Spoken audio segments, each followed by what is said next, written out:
My name's Amanda. I'm standing for the Greens in the House of Representatives seat of Canberra. I've lived in Canberra for about 5.5 years. I moved here from Queensland. I was a member of the Greens in Queensland and then joined when I came to the ACT. I work for the Mental Health Council of Australia. In my spare time, when I'm not doing green things, I volunteer at the RSPCA where I walk dogs, and I also do Bollywood dancing because I think it shows that Greens can have fun. And it's a time where I don't have to think about Greens or work or anything like that, which is good. I'm standing in this election for the Greens because I believe the Greens are the only party that really truly represent all the different interests and issues that we are facing now and in the future, such as environment, social aspects and the economy. They are also the only party that inspire me to actually put myself forward and become involved, I guess, in politics and being a candidate, which is it is a difficult thing to do, but for the Greens it's something I really want to do because I think we need more Greens in Parliament, and it's really important that we have that presence there for people to vote for as well, so they don't have an alternative to the major parties. One issue I'm particularly concerned and worried about is the treatment of the most vulnerable people in our society.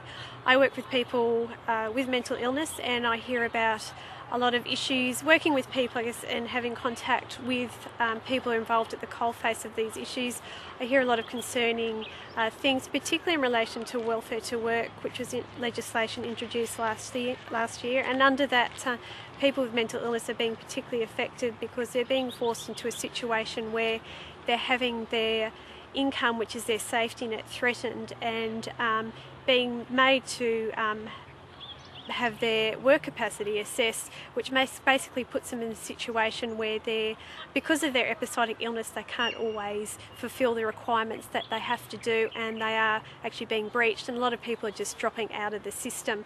One story I heard about was from a parent, and his young son was on disability support pension, and he wanted to get work because work is really important for people with mental illness to actually become a part of society again and to rehabilitate. And when they rang Centrelink, because they were very concerned about the welfare to work changes, the person at Centrelink basically said to them that they'd have to have their income support reassessed, have a complete medical assessment, and the outcome would most likely be that they would lose their income support. And obviously this caused a lot of fear for the young man and also for the parents. So the outcome was that he basically just didn't seek work, and therefore his rehabilitation is not going to happen. The solution, I mean, obviously, in particular, people's income support should not be tied to anything, whether or not they need a job or any other services. They should be able to seek employment or any other services that they need to get better and not have that safety net threatened and not be fearful that that's going to happen to them.